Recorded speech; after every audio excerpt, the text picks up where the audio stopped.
L-intervista se tiġi mwassla lilkom minn Beauty Wisdom tal-Żgura u Lily's Health and Beauty.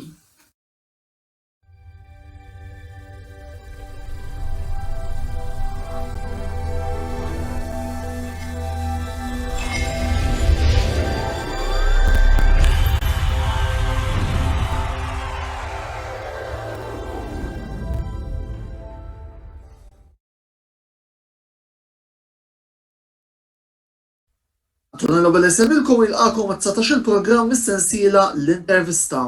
Illum ser nitkellmu fuq it-tlielaq tal-moturi, preċiżament fuq il-kampjonat tal-MotoGP, iżda wkoll ser nagħtu ħarsa lejn il-kampjonati minuri tal-Moto2 u Moto3. Għal-dan il-lejla miegħi fuq il-panel għandna lill-korrispondent tan-netwerk ta' dan l-isport, Rene Dowling, li flimkien miegħu ser nagħtu ħarsa lejn x'inhu jiġri dawn il-ftit tiġrijiet li bihom bdew il-kampjonati tal-moturi s'issa. Rene, l-ewwel qed insellimlek u nirringrazzjak talli oġbok tattendi għall-programm tal-lejla. L-ewwel erba' tiġrijiet li kellna din is-sena qed jaraw lis-sewwieq tad-Ducati Francesco Bagnaia f'ras il-klassifika tas-sewwieqa. Minkejja li kienu żewġ sewwieqa tat-tim uffiċjali tal-Yamaha, Fabio Quartararo u Maverick Viñales li s'issa ġabu tliet suċċessi bejniethom. Taħseb li l-konsistenza kienet fattur ewlieni biex is-sewwieq tad-Ducati attwalment jinsab f'ras il-klassifika tas-sewwieqa? Jekk ħaresna għalejha l-klassifika tista' tgħidli falsa minħabba r-rebħa li ttieħdet minn Quartararo ħabba li problema tal-lubran f'idejh. Però d-Ducati naħseb s'issa kien l-aħjar mutur. Is kollox ma kollox, id-Ducati għandhom ċertu vantaġġi teknoloġiċi bħal pereżempju l-whole shot device li għandek tbaxxi qudiem minn qudiem minn wara u dan ibaxxi center of gravity ġifieri tnaqqas il-wheelie u l-wheel spin fuq wara u l-MotoGP dallaw video wkoll jispjega kif taħdem. Barra minn hekk id-Ducati għandhom aerodynamics superjuri minn tal-Yamaha ħafna, nas-timiet kollha propjament. Dan żgur biex kellhom il-vantaġġ id-Ducati. Però Bagnaia kif inti diġà ġab l-iktar punt li ġab fl-żewġ staġuni ta' qabel dan hu l-staġun fil-MotoGP. Kien konsistenti li forsi kellu ġrija ma kienx daqshekk tajba kienu waħda tal-qatar. Issa l-Yamaha rnexxielhom jadattaw iktar għat-tajers il-ġodda, is-sena dis-sena tajers ġodda li d-Ducati tagħmlu biex qabdu anke l-Yamaha, ma dis-sena adattaw iktar l-Yamaha u partikolarment Quartararo. Li anke Ramon Forgata li kien l-ex-chief tal-Yamaha qal li dak kważi kien iktar veloċi minn Jorge Lorenzo f'ċertu momenti. Lorenzo nafu mad-Ducati kien iklikja tajjeb mill-cornering speed, però d-Ducati għandek fattur ieħor li jirnexxielhom itellgħu żewġ muturi fuq il-podium fi tliet tiġrijiet differenti. U huma mutur li hemm ħafna xufiera qed jadattaw għalih. Pereżempju għandek il-Jack Miller għandu stil iktar aggressiv. Fil-fatt ir-rebbieħ ta' tiġrija l-oħra l-erba kien appuntu Jack Miller li jidher li kienet fl-Ispanja l-aħħar waħda f'Jerez. Jack Miller anke issa wieħed irid jgħid li sar fit-tieni ġirja fil-Qatar. Ejda ġim mis-suf minn wara. U ma tielet darba li kien mier. Da impex mier intenzjonalment fittex il-puntat u dan l-inċident ta' kellu konsegwenzi ħafna korroħ ukoll. Ma sorprendentament ma tieħdux passi kontrih. Għadha kemm issemmi l-ċampjon Iranjanti Joan Mir illi s-sena l-oħra forsi kontra kull mistenni rebaħ il-kampjonat, biss kemm taħseb li din is-sena jista' jiddefendi l-kampjonat b'suċċess. Issa Suzuki nixtieq nibda b'iktar b'Alex Rins. Alex Rins li reġa' qed ikollu ħafna tiġrijiet fejn ikun tajjeb mill-2016 kellu tista' kollox. U minklus snejn din is-sena stess fejn kellna l-aħħar tiġrija li prova manuvra fuq barra li kienet naqdaq xejn ambizzjuża fit-tiġrija tal-Portugal kienet tieni post. Kellu pass tajjeb però Quartararo kellu pass daqsej aħjar. Ma kun baqa' jippersisti ma kun taddax bit-tieni post. Kieku jġabar daw il-punti, mhux qiegħed iktar minn 10 punti bota tendik ħafna jgħid fil-klassifika. Issa Joan Mir li ngħidu l-ewwel pożijiet li ħadd jingħodu fil-Moto3 fl-2017. Qed jitlef wisq ħin fil-bidu u anke fl-aħħar tiġrija qal li kellu pass tajjeb. Saħansitra anke sa nofs sekonda oħra ma setax overtake. Dan anke biex imur nafu qabel dan għal-whole shot device li tbaxxi l-motur. Minn wara dan device qed jintuża wkoll fil-rux tal-kantunieri. Allura l-straight biex ngħidu qed jeqsaru. U qed isir diffiċli iktar l-overtaking. Issa Joan Mir però mill-ewwel ba diġà għandu iktar punti mill-level tan li għaddiet. Irridu naraw kemm ħajjem rridu jimprovjaw daqsxejn bħala development għax il-Ducati u l-Yamaha partikolarment id-Ducati improvjaw ħafna compared ma' Suzuki. Sawa wis fil-fatt natu naqra ħarsa ħafifa wkoll lejn il-klassifika attwali għandna lil Francesco Bagnaia tat-tim uffiċjali tad-Ducati b'66 punt, Fabio Quartararo t-tieni fuq il-Yamaha uffiċjali b'54, Maverick Vinales is-sewwieq ieħor uffiċjali tat-tim tal-Yamaha b'50, Joan Mir champion renjanti fuq Suzuki b'49 u Johan Zarco fuq il-Pramac Racing Ducati b'48 punt. Rigward il-klassifika tat-timijiet attwali, għandna l-Monster Energy Yamaha b'114, id-Ducati Lenovo 105 u Team Suzuki X-Star, it-tim appunto ta' champion renjanti Joan Mir b'72 punt. Mela biex nerġgħu nitropna Vinales dan qed naraw anke l-Yamaha kollha l-oħra ġifieri qed jibgħatu ħafna fl-istart. Ejjeb ngħidu l-Yamaha l-ħolx device għandhom biss wara m'għandhomx fuq qudiem ukoll. U dan telfu ħafna jekk tara r-refit kollha li kellhom il-Yamaha kollha marru lura reġgħu għamlu Rover Rankings. Issa biex ngħidu hekk health wash ftit ħafif minn dawn l-istrateġija ngħidu kollhom. Mar rejdu naraw qudiem l-istaġun ma jibqgħu jeħelsu ħafif fil-sens. Nexxilhom jovertakew Ducati. Ma jaf jiġu situazzjoni oħra jkun iktar diffiċli. Ġifieri dira diffiċli jirranġawha l-żmien qasir. Ma jaf tkun determinanti f'dan l-istaġun. U punt ieħor Vinales huwa ftit enigma, kultant xufi li ħallaw il-tiġrija. Mbagħad ġie fil-Portugal għamel start ħażina, tela fil-pass l-ewwel kien żewġ sekondi iktar stop minn kulħadd. Dan notaw li kultant jagħmel deċiżjonijiet tat-tajers differenti mill-oħrajn. U kultant tistaqsi għalfejn qed jagħmel dawn id-deċiżjonijiet. Xufier għandu talent kbir. Għandu kollox bażikament. Wieħed mill-aqwa muturi. Jekk mhux l-aqwa. Għalissa naħseb id-Ducati daqsxejn kif diġà spjegajna qabel għal raġunijiet. Anka bħala fl-straight id-Ducati qegħdin ħafna għandhom madwar 12K iktar mill-Yamaha bħalissa. Dawl ta' l-ewwel erba' tiġriet li rajna, taħseb illi fl-aħħar mill-aħħar dis-sena il-ġida l-kampjonat tista' tkun waħda bejn Ducati u Yamaha jew anke biex nibdew nintroduċu ftit timijiet oħra nistgħu forsi naraw l-introduzzjoni tal-Honda. Per eżempju, laqgħet insemmu l-Honda Marc Marquez li mill-li qiegħed nara hemmhekk jidher li huwa wieħed mis-sewwieqa favoriti tiegħek. Taħseb illi dis-sena jista' jtiegħu fil-ġida tal-kampjonat? Il-ġida tal-kampjonat naħseb tkun diffiċli ħafna. Huwa rridu niftakru kif bdiet dara ħered. Niftakru kellu dak l-inċident tikra li l-mutur inqabad bej idejh. U da wara li għamel operazzjoni daħlulu titanium plate, prova jsuq ftit wara. Qed nitkellmu dejjem fuq il-kampjonat tas-sena li għaddiet. Tas-sena għaddiet imma li għandu pass dis-sena għalfejn għax da prova jsuq stressja wisq u mar jiftaħ tiegħek għad-dar u din inqalatlu prattikament ma baqgħetx tajba.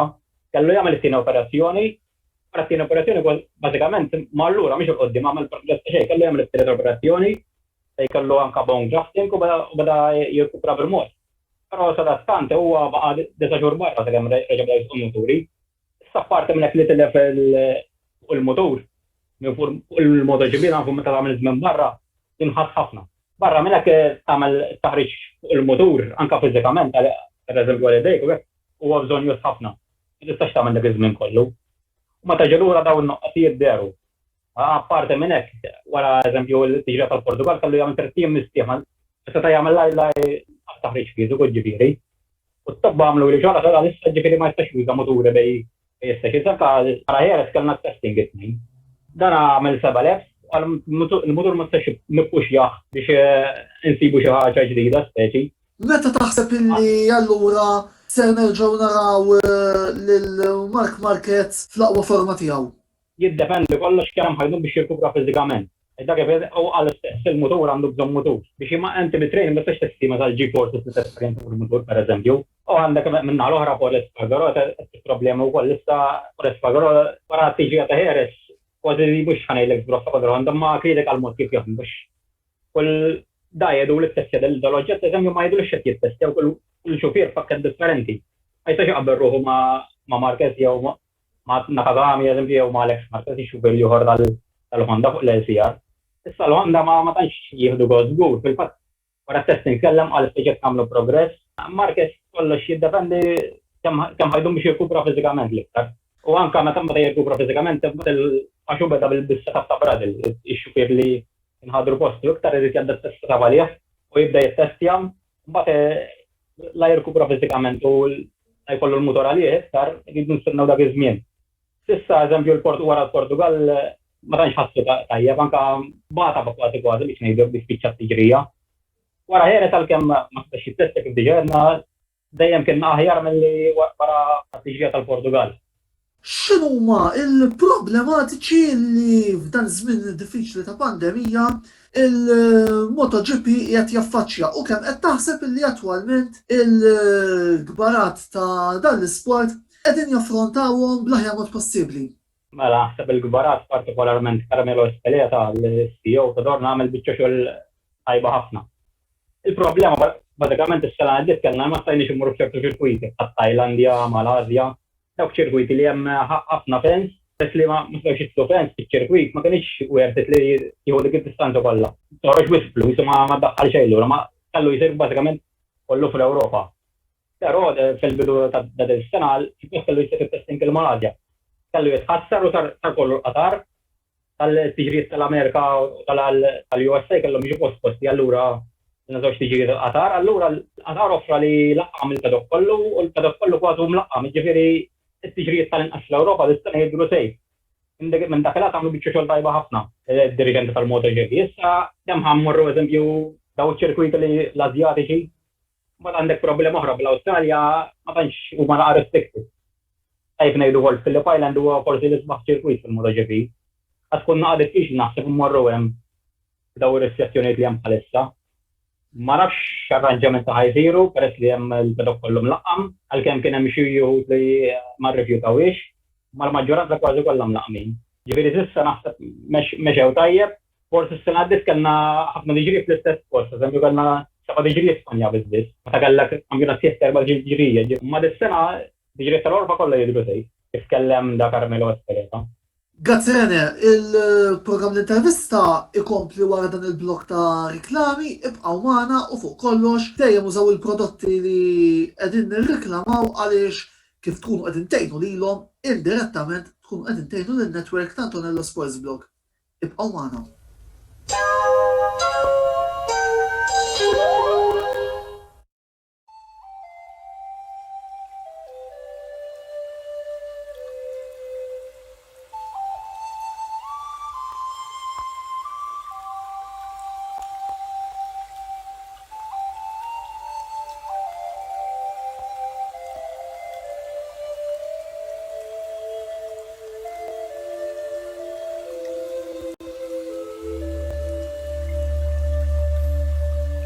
Beauty Wisdom tal-Fgura għall-aħjar prodotti u servizzi ta' sbuħija. Lily's Health and Beauty għall-aqwa prodotti ta' nutrizzjoni, make-up u aċċessorji. Żuru l-paġna ta' Lily's Health and Beauty fuq Facebook għal iżjed informazzjoni.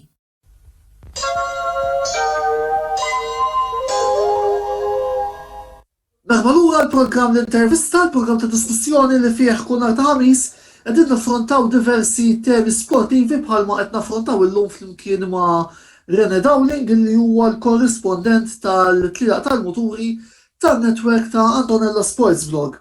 Illum fil-fatt qegħdin nitkellmu dwar l-ewwel tiġrijiet tal-MotoGP li kellna sissa.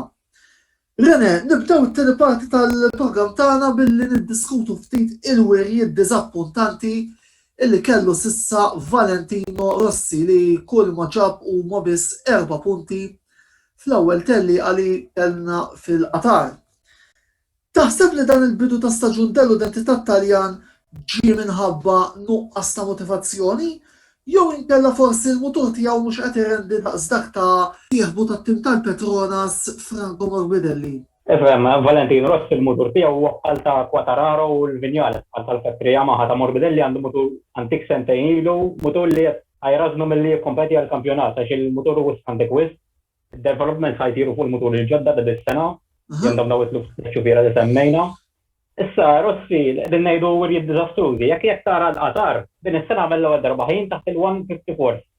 Issa l-qatar jiżuq mill-2004. Qegħdin ngħidu wirjiet diżastrużi tant il-livell ola tal-MotoGP il-progressi qed jagħmel qabel ma' x-xufiera l-oħra qed jagħmlu progress ħafna iktar, mhux biżżejjed biex ilaħħaq magħhom. Issa il-problema ta' Valentino Rossi kif forsi smajtuha minn iżegwit għandu t-tajjar ta' wara jistressja ħwiet. Qed juża wisq it-tajjar ta' wara. Da prova ħafna affarijiet Valentino Rossi, inkluż biddel il-Vuċi, Silvano Carbozera li jenu biex jerġa' jirkupra u jikkompeti għall-10 titlu fl-2015. Però da remarka li qed jaħdem differenti mill-Vuċi li kellu qabel, da qed jagħmel inqas data analysis. Eżempju, Silvano Carbozera kien janalizza iktar id-data tax-xubira l-oħra tal-Yamaha, da David Munoz qed jikkonċentra iktar fuq is-sewqan milli ħafna data analysis.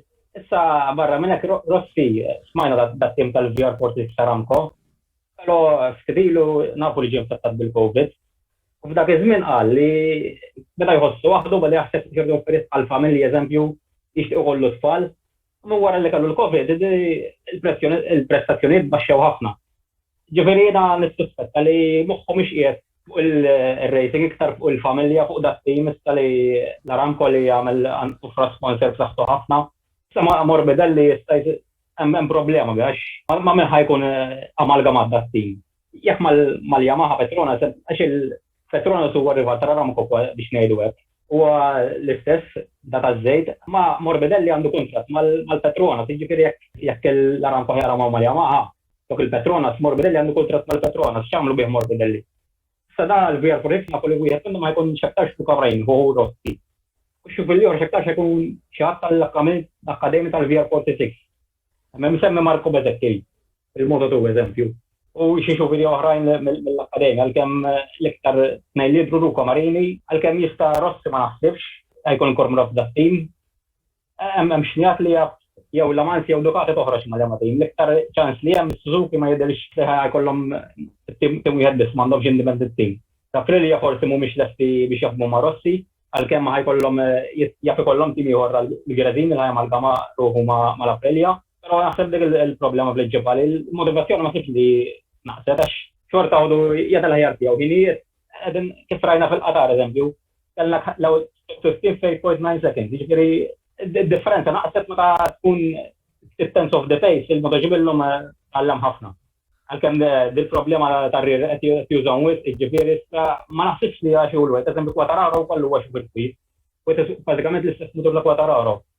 Ġifieri dan jew fir-riding style m'għandniex jiġi adatta, Rossi tajb ngħidu kollha mela ma' snin jibda r-riding style, imma din id-darba ma biex qed jirnexxielu mid-dera. Yamaha aktar id-direzzjoni ta' Quartararo u Viñales li jġibu iktar riżultati. Rossi kellhom mhux ħanajdu hekk tuħu l-ġemp, imma ma jibqax l-ewwel priorità biex ngħidu hekk il-Yamaha. Fil-fatt ukoll tajjeb ngħidu kif għadek kemm ċennajt inti li l-għażla għall-muturi tad-tim ta' Valentino Rossi qiegħda bejn id-Ducati u il-Yamaha, biss kemm forsi tista' tkun ta' li id-Ducati jinaqdu ma' Rossi speċi kollok tim Taljan, mutur Taljan, kemm taħseb din tista' tkun attenzjoni anke d-dilettanti Taljani. Id-Ducati daħħa jkun it-tielet tim xorta ma ninsewx li għandek id-Ducati il-factory team li għandek il-Mera u l-Banjaja, għandek it-tieni team il-Pramac li għandek il-Zarco u l-Martin. U id-Ducati diġà qegħdem sitt muturi dis-sena, ġifieri m'għandhomx problema jkollhom sitt muturi. Però daw ħajkollhom tim ieħor li ħajkollhom inkam iktar, ħajjagħmel iktar ħossi, ġifieri xufiera Marini ma nafx talent. Issa għandek problema oħra jekk ħajna amalgama d-Ducati, id-Ducati għandhom mill-Enea Bastianini. Bastianini li huwa xufier issa kellu wirjiet ħafna ħjar minn Luca Marini fil-fatt is-sena tal-Champion tal-Moto2, jekk daw ħajamalgamaw, ħajkun diffiċli jżommuh. Ġifieri naqobba duri naraw xejn jiġri eżatt. Min issorprendik li żjed s'issa matul dan l-istaġun? U jidelu dik li żjed? Kien hemm l-iktar tim li sorprenda kien l-inqas tim kwotat, l-Aprilia. U għalfejn jissorprendi għax l-Aprilia qegħdin mat-timijiet l-oħra kważi spiċċaw konsistenti qed ikunu viċin il-podju dejjem. Issa Aprilia jridu ngħidu l-inqas tim kwotat biex naraw l-inqas tim kwotat jiġifieri għandu l-mira li jitlaq fuq il-podium. Mhux f'kull tiġri, imma issa kellna 4 tiġrijiet fit-tliet ċirkwiet differenti għax l-ewwel ċirkwiet kienu fil-Qatar. Però l-Aprilia kienu hemm jiġifieri 3 ċirkwiet differenti. Ġifieri kieku rajnihom qablu kienu tajbin f'ċirkwiet u bada morru ċirkwiet ieħor ma kinux tajbin. Però din is-sena baqgħu hemm li bagħtithom lura mhux dis-sena ġifieri, is-sena oħra kellhom mutur ġdid u kellhom aktar reliability problems. Allura il-pass li hemm ma tantx rajnieh. Apparti minn hekk kien hemm sospensjoni ta' Jannone li nafu li t-testja pożittiv għal xi steroids u għalli kien xi laħam issa nafx jekk jiġveru li kien il-laħam jew inkella ħal steroids. Dika ma nafux, efem. Ma edukati spiċċaw b'Lorenzo Savadori li kien test rider. U għandhom bżonn xufir, semmi Fabio Ġeran kun jagħmel qabżhom il-mototu.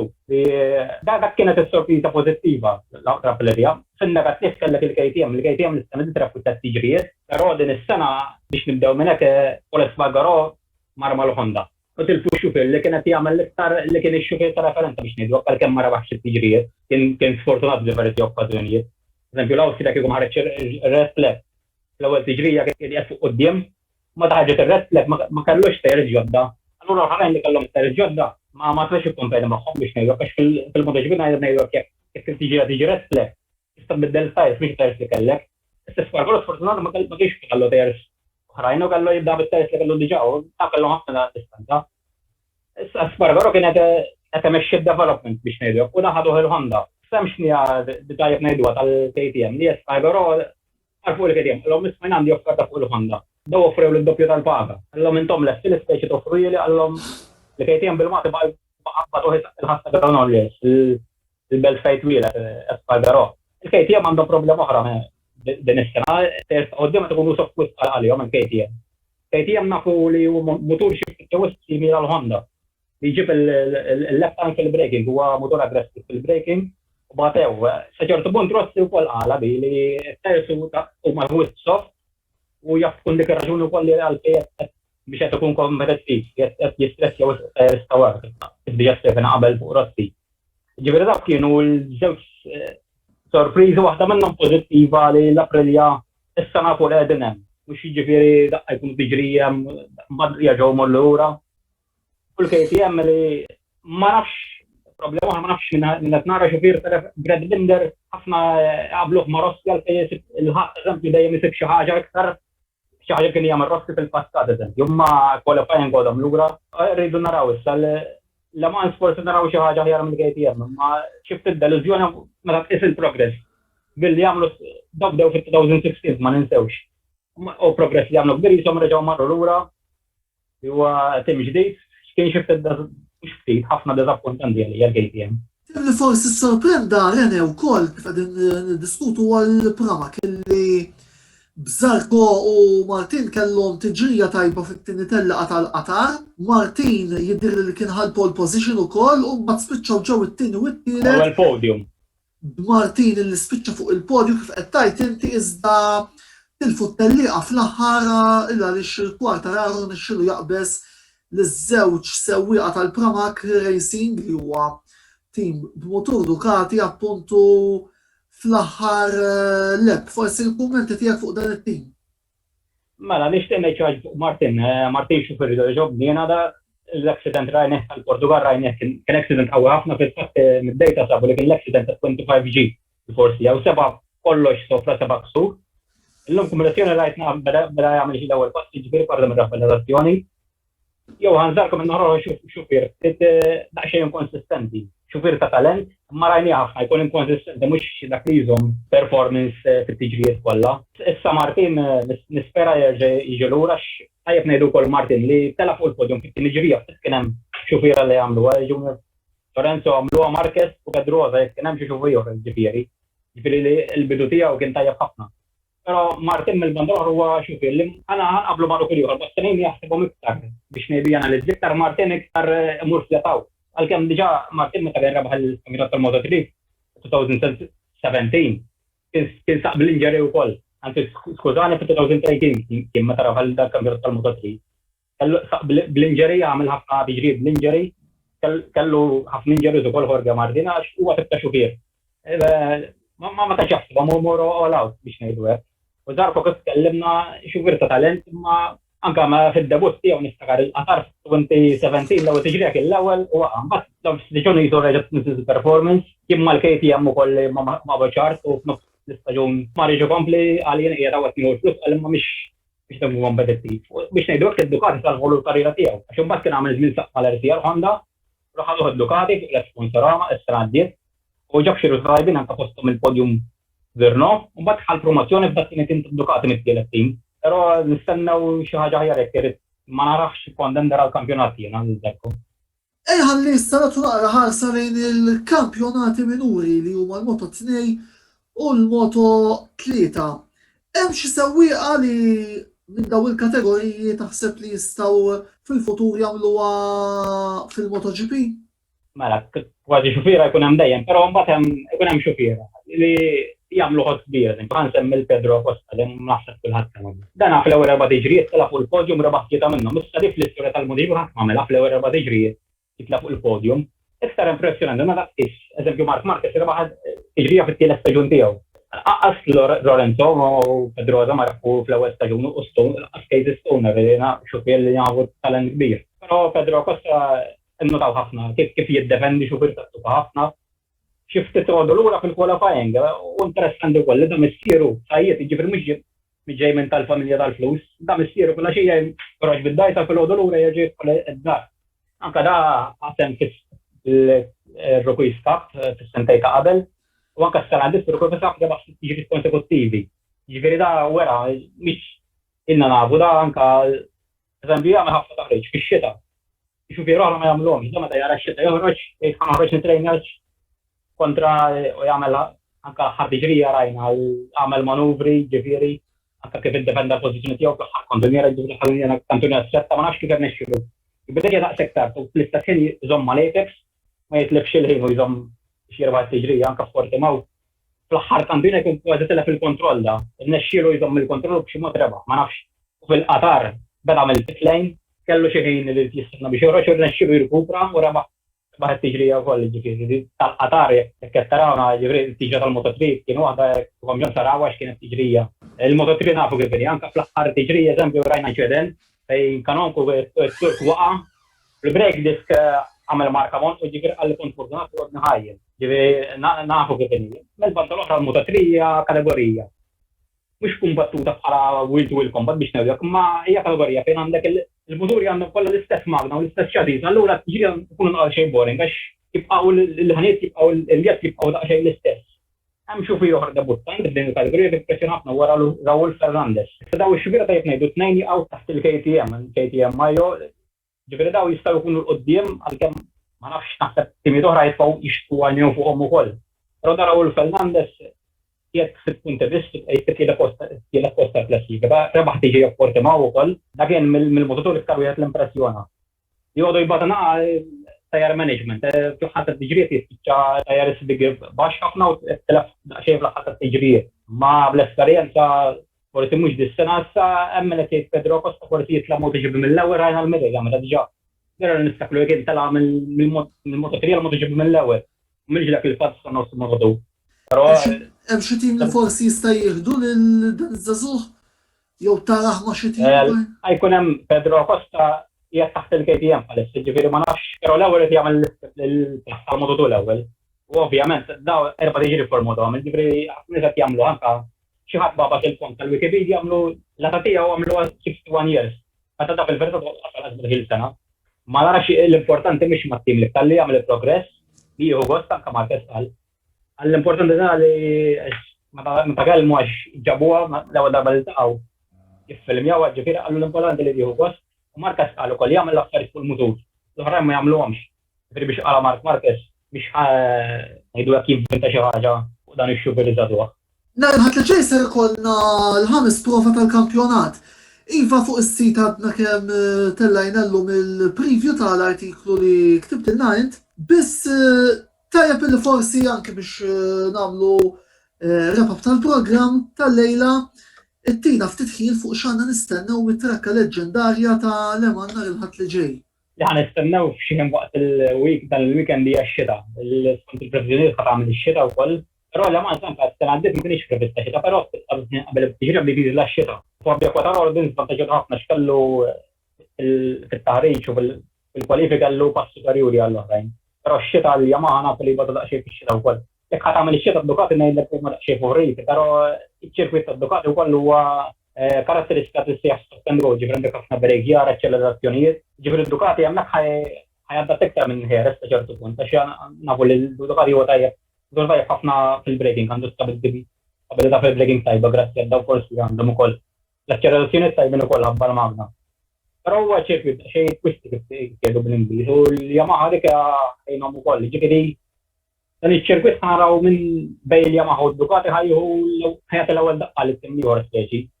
Minn ħajju l-ewwel vantaġġ psikoloġu aktar milli bħala klassifika dal-istadju għodu kmieni. Nistennew issa jekk tkun ix-xita wkoll fiżikament għall-Marquez tkun daqsxejn effett, jiġifieri naraw riżultati anke fuq Alex Marquez is-sena oħra għall-ewwel podju. Kienu tagħtina wkoll oħra fix-xita, jiġifieri jiena preferi diġrija tkun dry biex naraw il-valuri tal-moturi kif huma, speċjalment dadwel Ducati u Yamaha. Kemm f'Corrado kellu il-tlieta tal-ġimgħa l-oħra li anke tnejn tal-ġimgħa l-oħra kellu intervent ħabba l-anka. Kellu blockiġ fid-demm u dar ridu jikkredjaw speċi, dak kien diġà l-operazzjoni simili fl-2013, ma kienet ħafifa ħafna, anzi eħfef milli kien għamel sentej qabel jiġifieri. U fil-fatt anke meta kien għamilha fl-2013, it-tiġra ta' wara kien ħadaw il-podium fil-karriera tiegħu. U qed jistenna li jkun 100% imma rridu naraw kif tkun jiġifieri.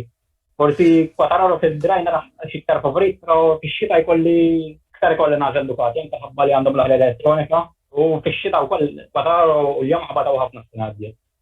Li kelli nistikka kal-podju domanda diretta. Eżattament, it-tieni l-ewwel tlieta għalik. Żgur ħanġibu ħażina ġifieri, imma ħanbassal li ħajkun ix-xita ġifieri. Nibni l-bażdej fuq ix-xita. Quartararo ma fiex li ħana raħt il-podium. Tielet post ħammur Alex Rins, it-tieni post Jack Miller u fl-ewwel post l-ewwel rebħa tal-Molġiga Zarco ġifieri.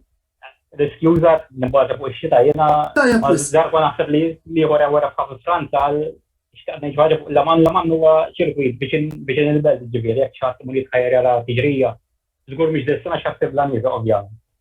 Huwa ċirkwit viċin li taqbad it-trejn minn Pariġi, anke dirett mill-airport ta' Charles de Gaulle. Mbagħad jekk issib akkomodazzjoni l tista' jew timxi jew bitram jew tal-linja, jew ħadu għandha wet tiġriet li faċli tmur tara biex ngħidu. Però it-temp ħajkollu impatt importanti dan il-weekend. Grazzi lil Renata li attenda għall-programm tal-lum kif ukoll grazzi bħal dejjem fuq lill-sponsors tagħna li huma Beauty Wisdom tal-Fgura u Lily's Health and Beauty. L-intervista tirritorna l-ġimgħa d-dieħla fejn din id-darba se nitkellmu dwar il-kampjonati tal-Formula 1 virtwali organizzati minn Velocity Esports Racing li se jkunu ntemmu propju nhar it-tnejn li ġej. Infakkarkom biex bħas-soltu tkomplu segwu l-medja soċjali kollha tagħna fejn fihom aħna se nkunu qegħdin nagħtukom l-aħħar aġġornamenti, aħbarijiet sportivi u opinjonijiet fuq l-isports prinċipali li n-netwerk tagħna isegwi. Sakemm nerġgħu niltaqgħu, Antonello Bella jsemmilkom jew l-appuntament magħkom għal dan il-programm l-intervista bħallum ġimgħa. Ħudu ħsieb.